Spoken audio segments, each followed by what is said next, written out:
Hello, and welcome to Family Folktales from the Nashville Public Library. I'm Susan Poulter, a librarian at the Main Library. Today's story is The Snow Queen, a story written by Hans Christian Andersen and translated by Miss Alma Allen and found in Andrew Lang's Pink Fairy book. There was once a dreadfully wicked hobgoblin. One day he was in capital spirits because he had made a looking-glass which reflected everything that was good and beautiful in such a way that it dwindled almost to nothing. But anything that was bad and ugly stood out very clearly and looked much worse. The most beautiful landscapes looked like boiled spinach, and the best people looked repulsive or seemed to stand on their heads with no bodies. Their faces were so changed that they could not be recognized, and if anyone had a freckle, you might be sure it would be spread over their nose and mouth. That was the best part of it, said the hobgoblin. But one day the looking-glass was dropped, and it broke into 1,000,000 billion and more pieces. And now came the greatest misfortune of all, for each of the pieces was hardly as large as a grain of sand, and they flew about all over the world, and if anyone had a bit in his eye, there it stayed, and then he would see everything awry, or else could only see the bad sides of a case. For every tiny splinter of the glass possessed the same power that the whole glass had. Some people got a splinter in their hearts, and that was dreadful, for then it began to turn into a lump of ice. The hobgoblin laughed till his sides ached, but still the tiny bits of glass flew about. And now we will hear all about it. In a large town, where there were so many people and houses that there was not room enough for everybody to have gardens, lived two poor children. They were not brother and sister, but they loved each other just as much as if they were. Their parents lived opposite one another in 2 attics, and out on the leads they had put 2 boxes filled with flowers. There were sweet peas in it, and 2 rose trees which grow beautifully, and in the summer the 2 children were allowed to take their little chairs and sit out under the trees. Then they had splendid games. In the winter they could not do this, but then they put hot pennies against the frozen window panes and made round holes to look at each other through. His name was Kay, and hers was Gerda. Outside it was snowing fast. "Those are the white bees swarming," said the old grandmother. "Have they also a queen bee?" asked the little boy, for he knew the real bees have one. "To be sure," said the grandmother. "She flies wherever they swarm the thickest. She is larger than any of them and never stays upon the earth, but flies again up into the black clouds. Often at midnight she flies through the streets and peeps in at all the windows, and then they freeze in such pretty patterns and look like flowers." "Yes, we have seen that," said both children. They knew that it was true. "Can the Snow Queen come in here?" asked the little girl. "Just let her," cried the boy.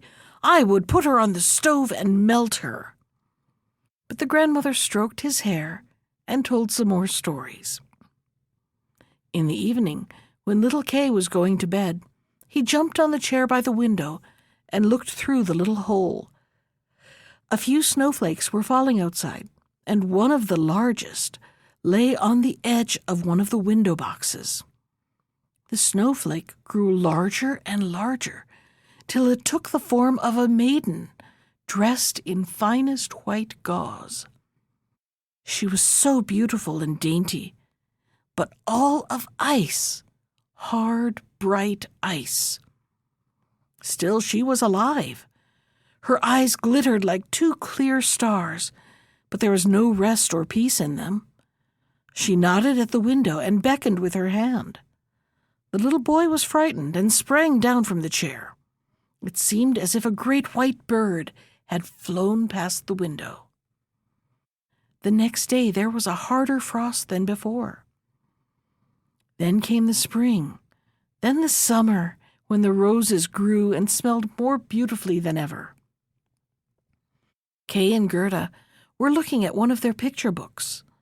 The clock in the great church tower had just struck 5 when Kay exclaimed, "Oh, something has stung my heart, and I've got something in my eye."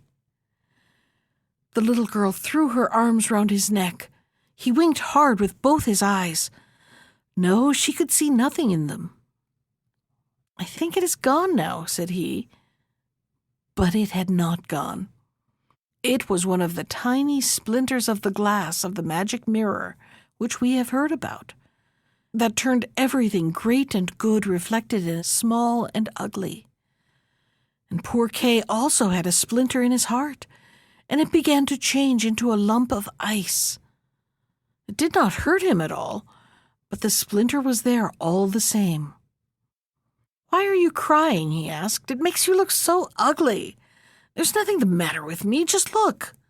That rose is all slug-eaten, and this one is stunted. What ugly roses they are." And he began to pull them to pieces. "Kay, what are you doing?" cried the little girl. And when he saw how frightened she was, he pulled off another rose and ran it in at his window, away from dear little Gerda.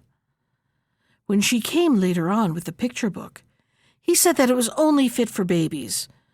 And when his grandmother told them stories, he was always interrupting with, "But," and then he would get behind her and put on her spectacles and speak just as she had. This he did very well, and everybody laughed. Very soon he could imitate the way all the people in the street walked and talked. His games were now quite different.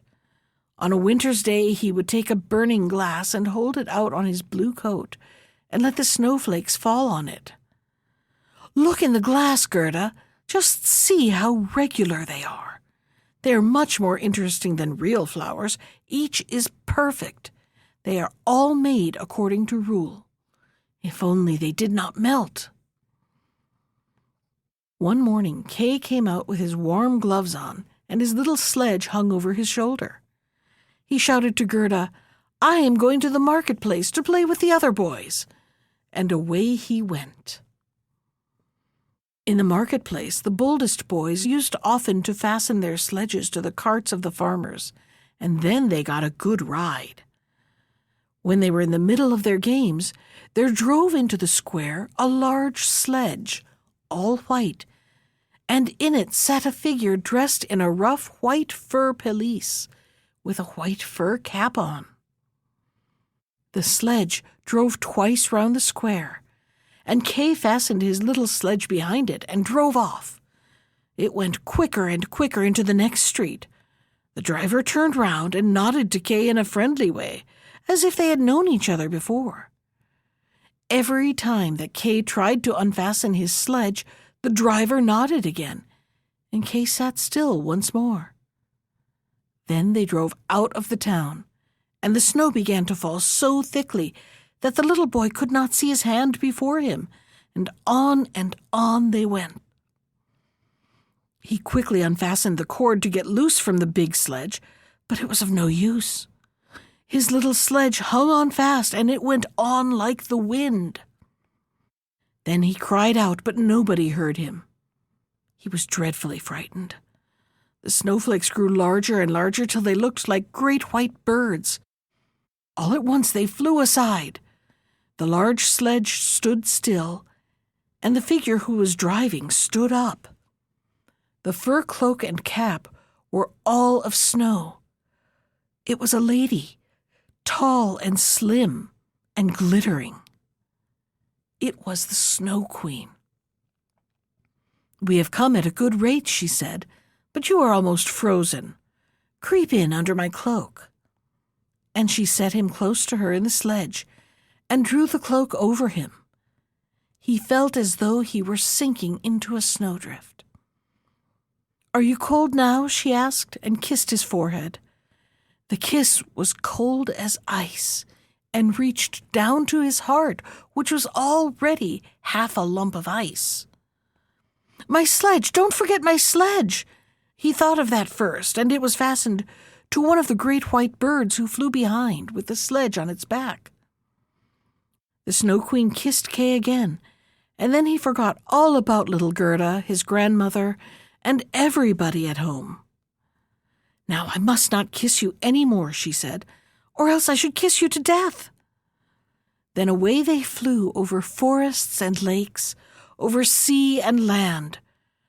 Round them whistled the cold wind, the wolves howled and the snow hissed. Over them flew the black shrieking crows.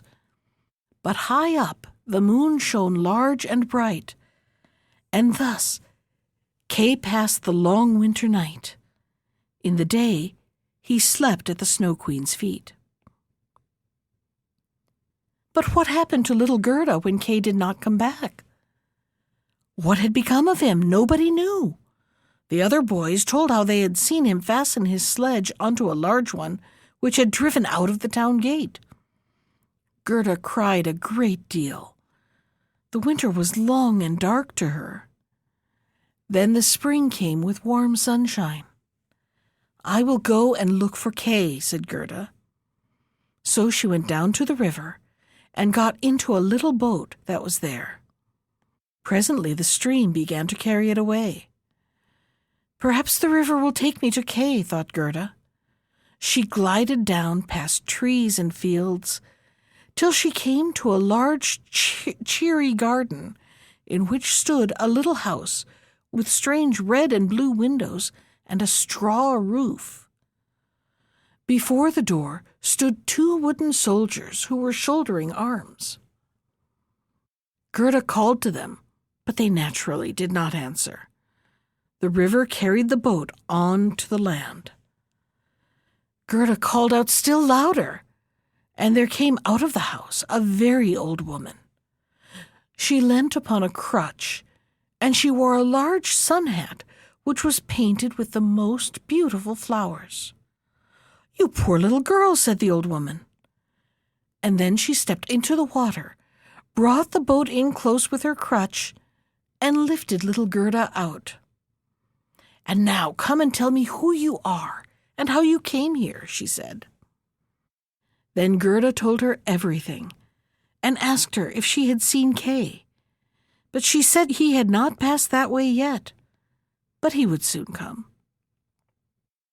She told Gerda not to be sad, and that she should stay with her and take care of the trees and flowers, which were better than any picture book, as they could each tell a story.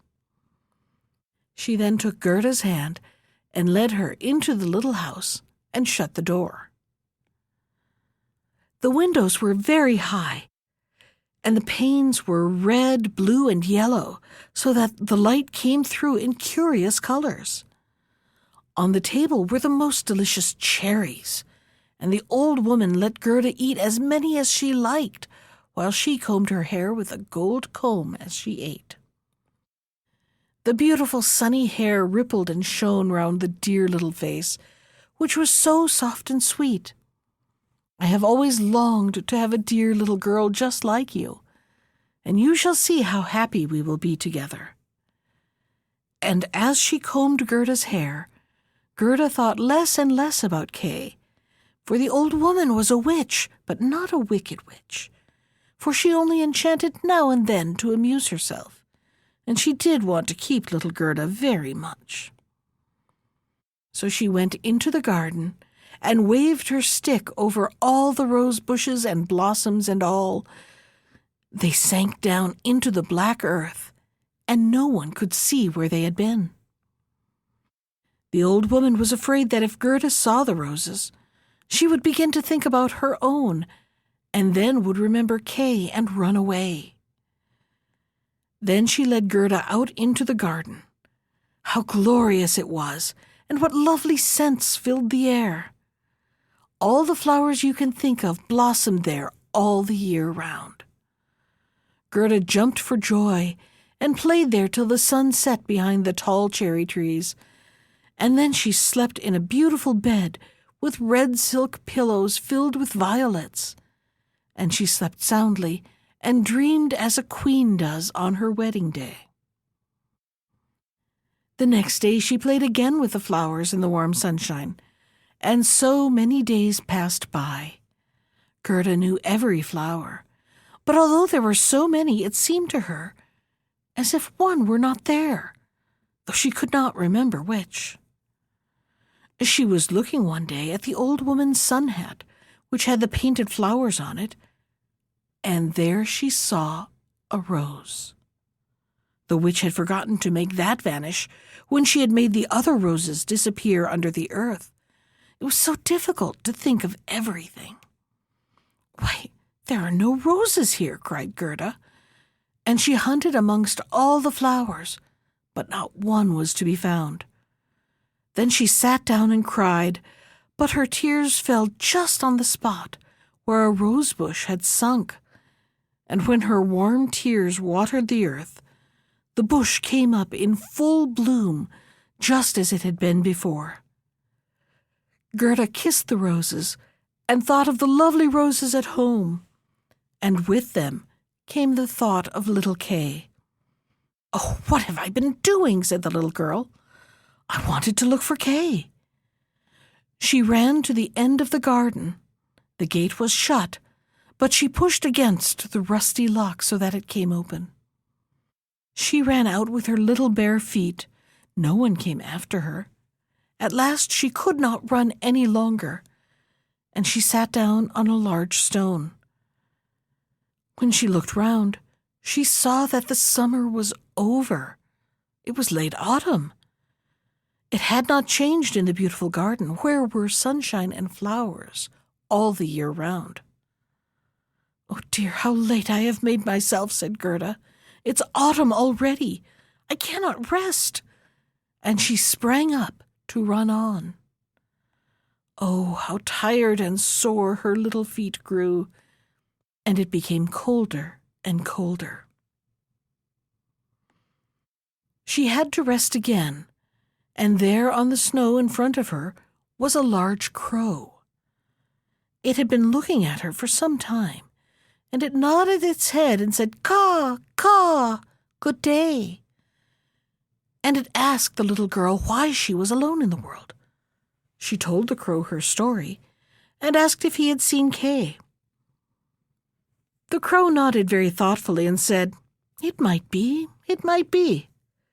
"What, do you think you have?" cried the little girl, and she almost squeezed the crow to death as she kissed him. "Gently, gently," said the crow. I think, it might be little Kay, but now he has forgotten you for the princess." "Does he live with a princess?" asked Gerda. "Yes, listen," said the crow. Then he told her all he knew. "In the kingdom in which we are now sitting lives a princess who is dreadfully clever. She has read all the newspapers in the world and has forgotten them again. She is as clever as that. The other day she came to the throne, and that is not so pleasant as people think. Then she began to say, 'Why should I not marry?' But she wanted a husband who could answer when he was spoken to, not one who would stand up stiffly and look respectable. That would be too dull." When she told all the court ladies, they were delighted. "You can believe every word I say," said the crow. "I have a tame sweetheart in the palace, and she tells me everything." Of course, his sweetheart was a crow. The newspapers came out next morning with a border of hearts round it, and the princess's monogram on it, and inside you could read that every good-looking young man might come into the palace and speak to the princess, and whoever should speak loud enough to be heard would be well fed and looked after, and the one who spoke best should become the princess's husband. "Indeed," said the crow, "you can quite believe me. It is as true as that I am sitting here." Young men came in streams, and there was such a crowding and a mixing together. But nothing came of it on the first nor on the second day. They could all speak quite well when they were in the street, but as soon as they came inside the palace door and saw the guards in silver, and upstairs the footmen in gold, and the great hall all lighted up, then their wits left them. And when they stood in front of the throne where the princess was sitting, then they could not think of anything to say except to repeat the last word she had spoken. And she did not much care to hear that again. It seemed as if they were walking in their sleep until they came out into the street again, when they could speak once more. There was a row stretching from the gate of the town up to the castle. They were hungry and thirsty, but in the palace they did not even get a glass of water. A few of the cleverest had brought some slices of bread and butter with them, but they did not share them with their neighbor, for they thought, if he looks hungry, the princess will not take him. "But what about Kay?" asked Gerda. "When did he come? Was he in the crowd?" "Wait a bit, we are coming to him." On the third day, a little figure came without a horse or carriage and walked jauntily up to the palace. His eyes shone as yours do. He had lovely curling hair, but quite poor clothes. "That was Kay!" cried Gerda with delight. "Oh, then I have found him!" And she clapped her hands. "He had a little bundle on his back," said the crow. "No, it must have been his skates, for he went away with his skates." "Very likely," said the crow. "I did not see for certain, but I know this from my sweetheart, that when he came to the palace door and saw the royal guards in silver, and on the stairs the footmen in gold, he was not the least bit put out. He nodded to them, saying, 'It must be rather dull standing on the stairs. I would rather go inside.'" The halls blazed with lights. Counselors and ambassadors were walking about in noiseless shoes, carrying gold dishes. It was enough to make one nervous. His boots creaked dreadfully loud, but he was not frightened. "That must be Kay," said Gerda. "I know he had new boots on. I heard them creaking in his grandmother's room." "They did creak, certainly," said the crow, and, not one bit afraid, up he went to the princess, who was sitting on a large pearl, as round as a spinning wheel. All the ladies in waiting were standing round, each with their attendants, and the lords in waiting with their attendants. The nearer they stood to the door, the prouder they were. "It must have been dreadful," said little Gerda. "And Kay did win the princess?" "I heard from my tame sweetheart that he was merry and quick-witted, and he had not come to woo," he said, "but to listen to the princess's wisdom. And the end of it was that they fell in love with each other." "Oh, yes, that was Kay," said Gerda. "He was so clever. He could do sums with fractions. Oh, do lead me to the palace." "That's easily said," answered the crow. "But how are we to manage that? I must talk it over with my tame sweetheart. She may be able to advise us, for I must tell you that a little girl like you could never get permission to enter it." "Yes, I will get it," said Gerda. "When Kay hears that I am there, he will come out at once and fetch me." "Wait for me by the railing," said the crow, and he nodded his head and flew away. It was late in the evening when he came back. "I am to give you her love," he said, "and here is a little roll for you." She took it out of the kitchen. "There's plenty there, and you must be hungry. You cannot come into the palace. The guards in silver and the footmen in gold would not allow it. But don't cry. You shall get in all right. My sweetheart knows a little back stairs which leads to the sleeping room, and she knows where to find the key." They went into the garden, and when the lights in the palace were put out one after the other, the crow led Gerda to a back door. Oh, how Gerda's heart beat with anxiety and longing. It seemed as if she were going to do something wrong, but she only wanted to know if it were little Kay. Yes, it must be he. She remembered so well his clever eyes, his curly hair. She could see him smiling as he did when they were at home under the rose trees. He would be so pleased to see her, and to hear how they all were at home. Now they were on the stairs. A little lamp was burning, and on the landing stood the tame crow. She put her head on one side and looked at Gerda, who bowed as her grandmother had taught her. "My betrothed has told me many nice things about you, my dear young lady," she said. "Will you take the lamp while I go in front? We will go this way so as to meet no one." Through beautiful rooms they came to the sleeping room. In the middle of it, hung on a thick rod of gold, were two beds shaped like lilies, one all white in which lay the princess, and the other red in which Gerda hoped to find Kay. She pushed aside the curtain and saw a brown neck. Oh, it was Kay! She called his name out loud, holding the lamp towards him. He woke up, turned his head, and it was not Kay. It was only his neck that was like Kay's, but he was young and handsome. The princess sat up in her lily bed and asked who was there. Then Gerda cried and told her story, and all that the crows had done. "You poor child," said the prince and princess, and they praised the crows, and said that they were not angry with them, but that they must not do it again. Now they should have a reward. "Would you like to fly away free?" said the princess. "Or will you have a permanent place as court crows with what you can get in the kitchen?" And both crows bowed and asked for a permanent appointment, for they thought of their old age. And they put Gerda to bed, and she folded her hands, thinking as she fell asleep, "How good people and animals are to me."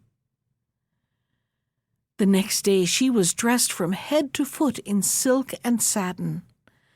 They wanted her to stay on in the palace, but she begged for a little carriage and a horse, and a pair of shoes, so that she might go out again into the world to look for Kay. They gave her a muff as well as some shoes. She was warmly dressed, and when she was ready, there in front of the door stood a coach of pure gold, with a coachman, footmen, and postilions with gold crowns on. The prince and princess helped her into the carriage and wished her good luck. The wild crow, who was now married, drove with her for the first 3 miles. The other crow could not come because she had a bad headache. "Goodbye, goodbye," called the prince and princess, and little Gerda cried, and the crow cried. When he had said goodbye, he flew onto a tree and waved with his black wings as long as the carriage, which shone like the sun, was in sight. They came at last to a dark wood, but the coach lit it up like a torch. When some robbers saw it, they rushed out, exclaiming, "Gold! Gold!" They seized the horses, killed the coachman, footmen, and postilions, and dragged Gerda out of the carriage. "She is plump and tender. I will eat her," said the old robber queen, and she drew her long knife, which glittered horribly. "You shall not kill her," cried her little daughter.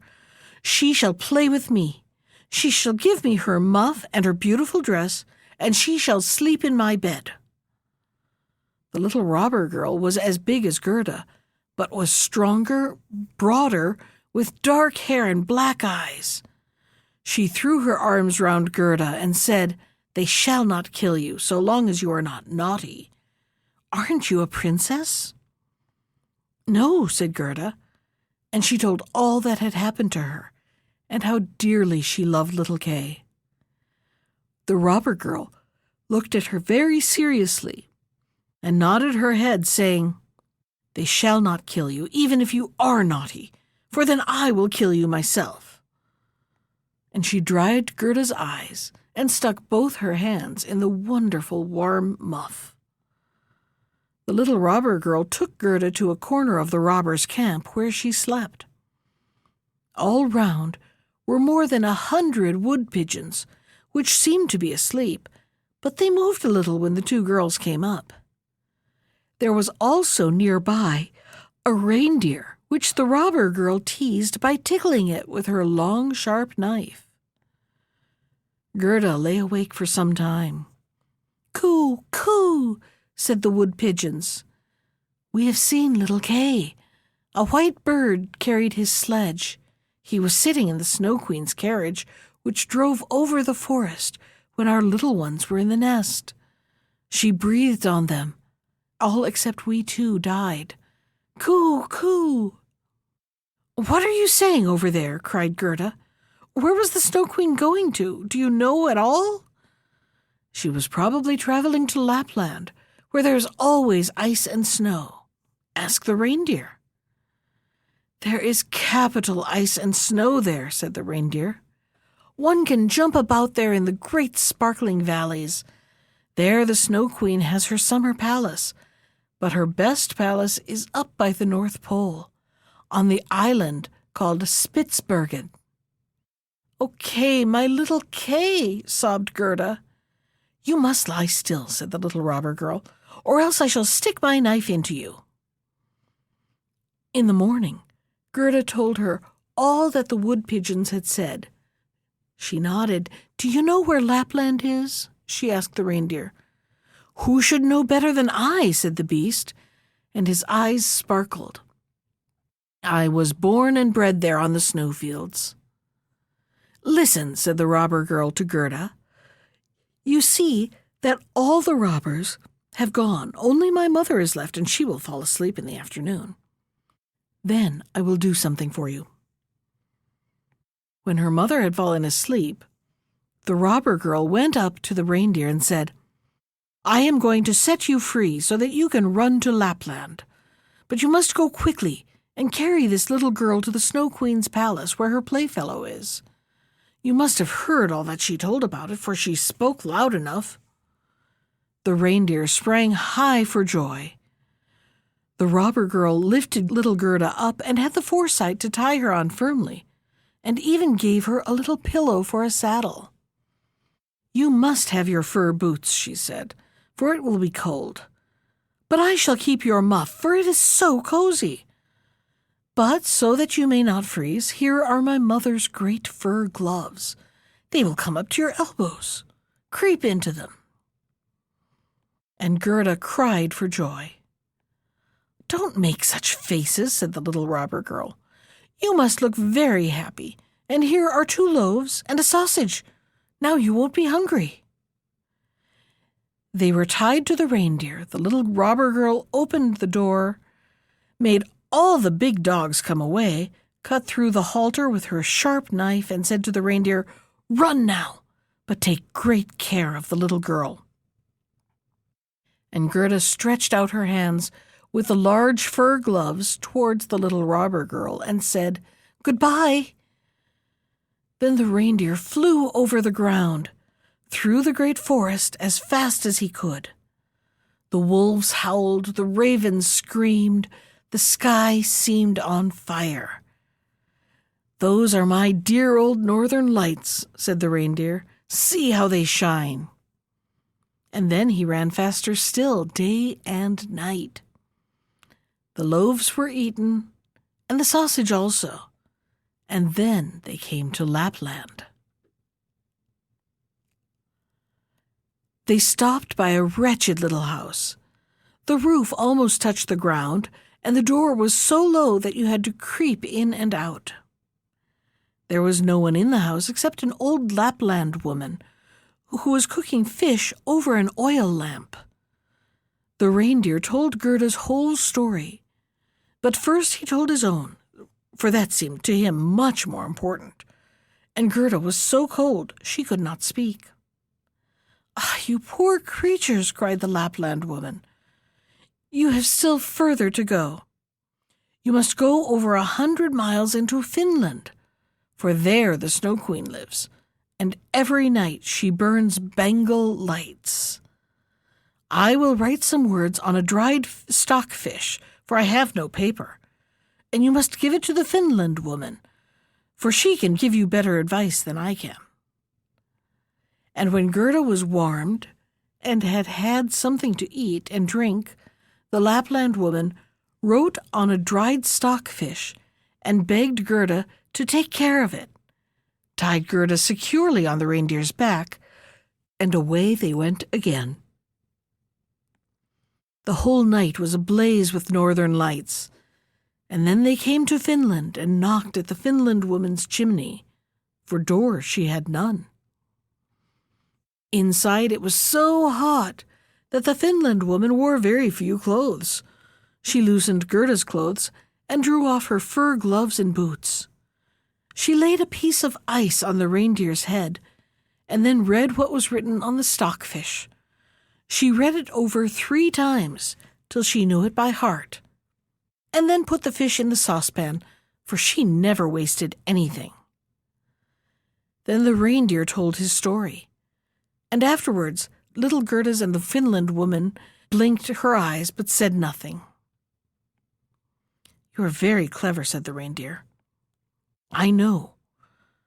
Cannot you give the little girl a drink, so that she may have the strength of 12 men and overcome the Snow Queen?"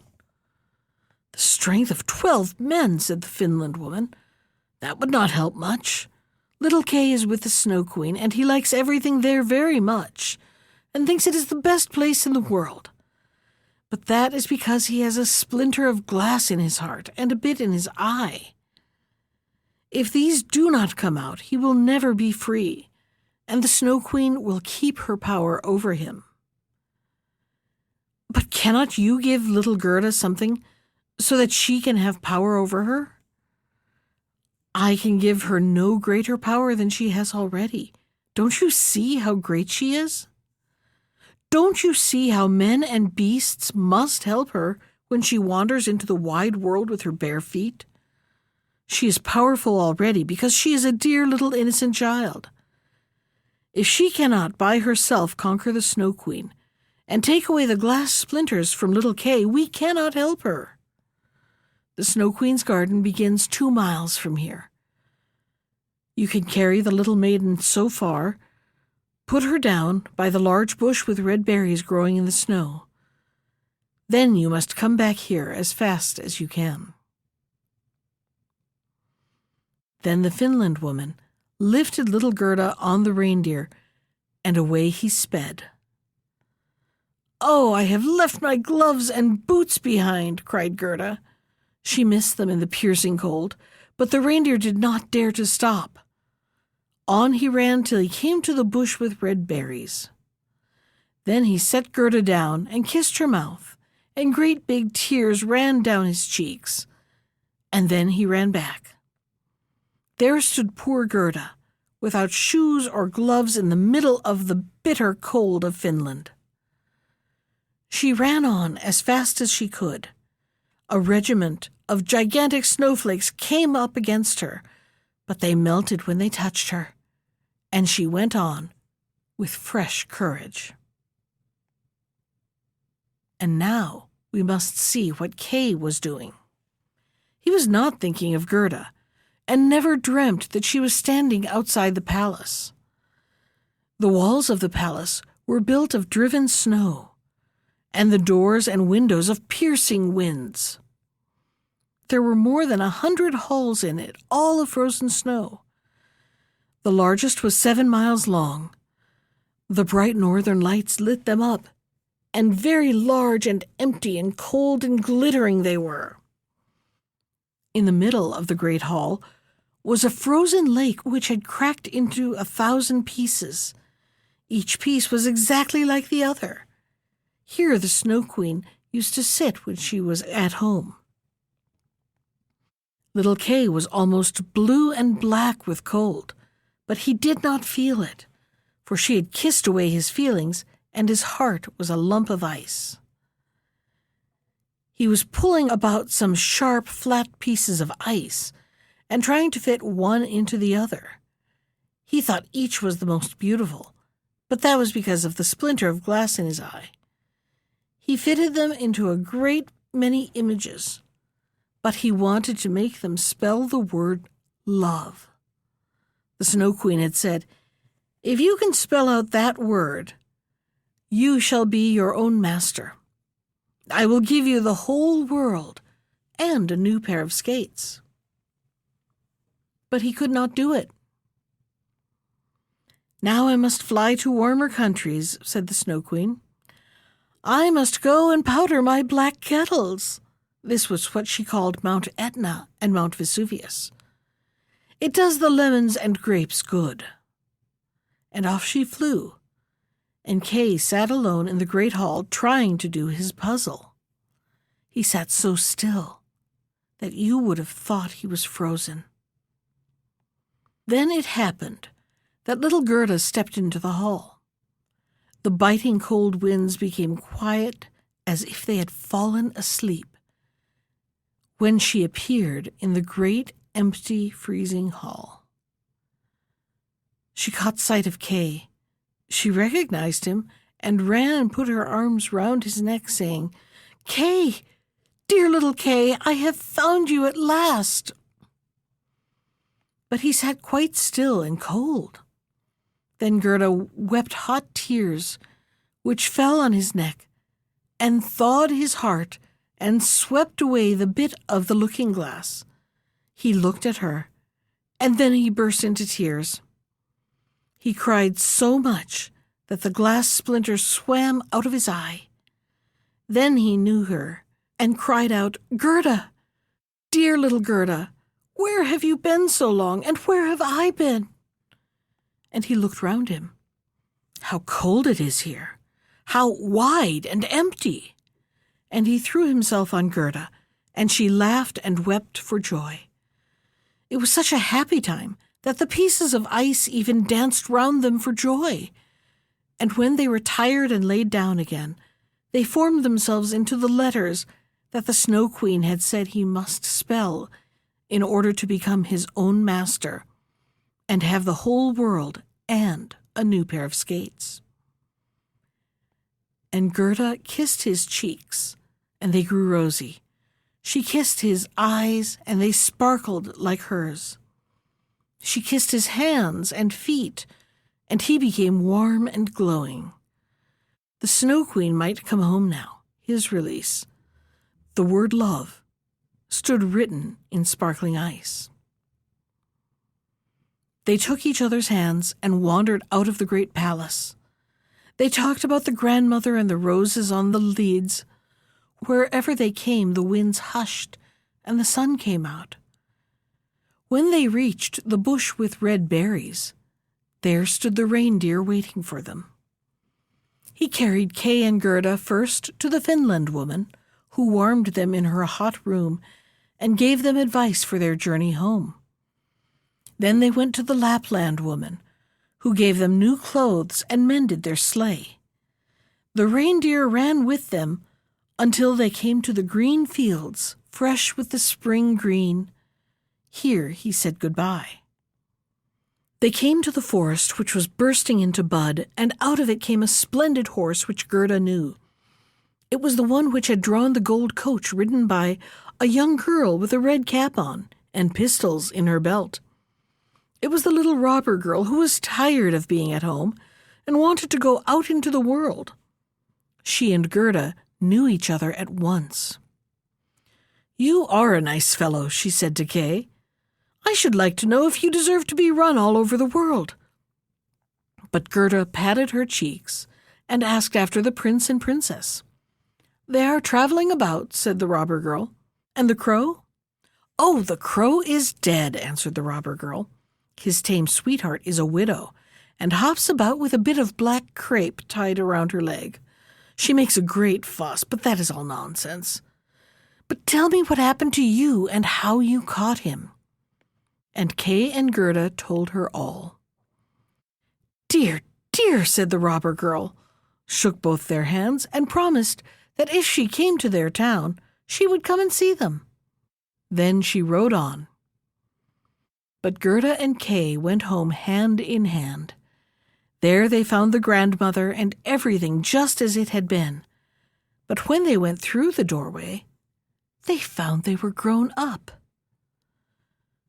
There were the roses on the leads. It was summer. Warm, glorious summer. That was The Snow Queen from Andrew Lang's Pink Fairy book. Special thanks to Ginger Sands for our theme music. You can find more of Ginger's music at iTunes or on her website at www.gingersands.com. And if you'd like to comment on today's story, send me an email. I can be reached at susan.poulter, that's Poulter, @nashville.gov. Thanks for listening.